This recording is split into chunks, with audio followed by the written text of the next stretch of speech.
Hello, this is Daniel Holleran with Amet Ministries. Amet is the Hebrew word for truth. And this is another update on the coming earthquake and tsunami to San Francisco.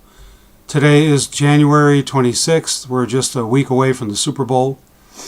And I believe what's coming to San Francisco is going to exceed that.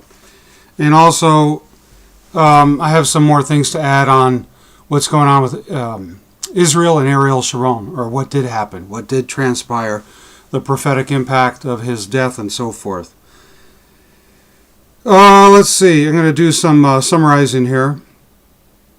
First of all, if you watched the last sermon I did on Ariel Sharon, you remember he died on the 11th of January of this year, 2014. But originally, you can still find this, they had put out a death notice on the 6th of January 2006. So Ariel Sharon died precisely 8 years and 5 days from the date that they originally put out that he had died. Okay? And then they kept him on life support for those 8 years and 5 days. He died at 2 p.m. Okay? And if you remember, I read the whole of Jeremiah 16. And just to summarize here,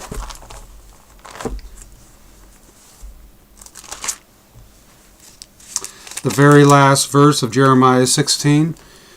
Therefore, behold, I will this once cause them to know, I will cause them to know mine hand and my might, and they shall know that my name is the Lord. Now, that goes for Israel's enemies, but specifically for Israel. Okay? Their eyes will begin to get opened. And then, of course, along with 85, is Psalm 85. He died at 2 p.m. in the afternoon. Verse 2 of Psalm 85, Thou hast forgiven the iniquity of thy people, thou hast covered all their sin, Selah. That also is a confirmation, a second witness, that the Jews will begin to see Yeshua, his son. Okay?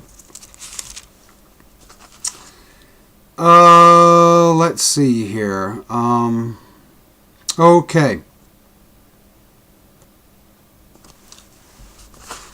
The Lord also wants me to bring this up. These events are getting closer and closer. Psalm 83. Okay, I won't read it. It's 18 verses. But basically, it's the confederation of Arab states that will come against Israel. They have different names in the word, of course, but now they're known such as Egypt. Egypt has not changed.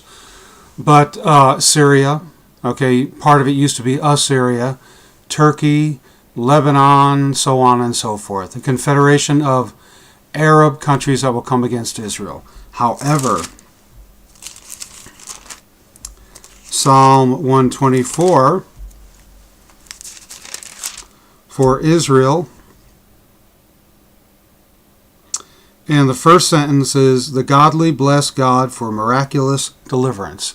And this is what God is going to do. He's going to pull Israel out and save them at the very last moment. Okay, so they're going to know that their God hasn't gone anywhere. Okay.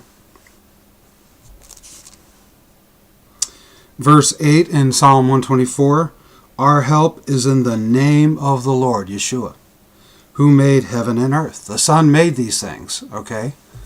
At the behest of the Father, through the hand of the Son, via the Holy Spirit, okay?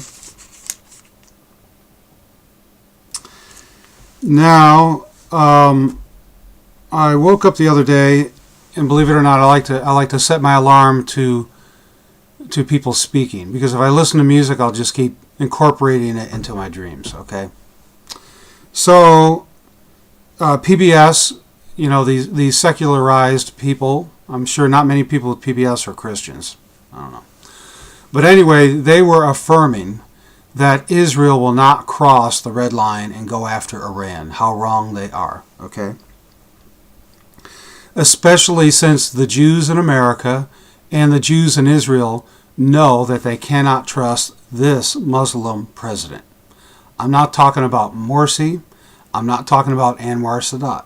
I'm talking about Barack Obama, who is a Muslim, okay? And a friend of the Muslim Brotherhood who knocked off Anwar Sadat, okay? The Lord also, I got on the computer, and the Lord showed me this name, Toby Israel. Well, if my little brother is watching this, okay, he was born on Israel's birthday, May 14th. My other brother, Jay, was born on America's birthday, the 4th of July, and that's prophetic. Because whether this Muslim president or other parties in America or even Israel fail to realize this, Israel and America are inextricably linked, okay? And that's just the way it goes. And that's the way it will go for America if she abandons Israel, okay? Okay, these two verses, the Lord was showing me this repeatedly. Isaiah 17:1, the burden of Damascus, behold, Damascus is taken away from being a city, and it shall be a ruinous heap. And then Amos 1:4, but I will send a fire into the house of Hazael, which shall devour the palaces of Ben-Hadad. And of course that speaks to Syria. Now there are people such as Baruch Battlestein who believe that the Psalm 83 war goes along with Isaiah 17:1. Okay, God has not expressly shown me that, but I wouldn't be surprised if it's one and the same, if nuclear weapons are not used in this upcoming war. Okay.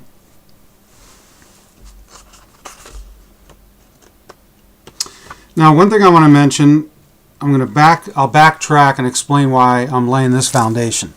First of all, the Lord had me wear this tie. You see, it's basically blood red and black.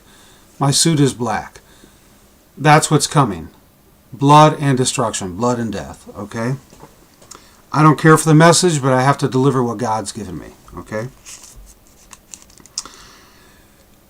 I'll tell you what, I think I'm going to cut off this segment right here, and when I return, I'm going to get into why trees in the Bible denote people, okay? And then I'll explain why that ties in to Ariel Sharon. This has been Daniel Holleran with Amet Ministries.